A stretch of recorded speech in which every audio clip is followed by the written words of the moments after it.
Živijo tukaj Simona, danes bomo naredili ležeči zasuk. Ta je res blagodejen za sprostitev cele hrbtenice, tako da kar lepo začnemo.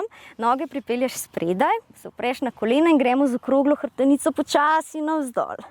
Sprostimo hrbet, ker spodnji del hrbtenice potisnijo v podlago. Kolena pripelješ k sebi, k prsnemu košu, zdaj pa damo roke v odročenje, kot da kreiraš črko T.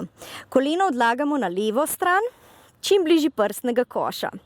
In potem pogled v nasprotno smer. Skušamo imeti nasprotno ramo čim bolj v podlago in lepo dihamo. Kar globoki vdihi in izdihi. Tako da čutimo, da se odpira tudi prsni koš. Naslednjim vdihom kolena pride v center in gremo še na drugo stran. Torej kolena odlagamo še na drugo stran in pogled torej v nasprotno. Rama lepo na tleh počiva, odpiramo prsni koš, oči lahko tudi zapremo.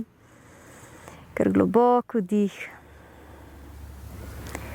Izdih.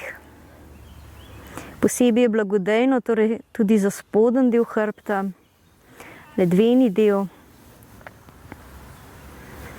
Naslednjim vdihom pridejo kolena v center, gremo na stran, s pomočjo rok se dvignemo navzgor, poravnamo, namaste.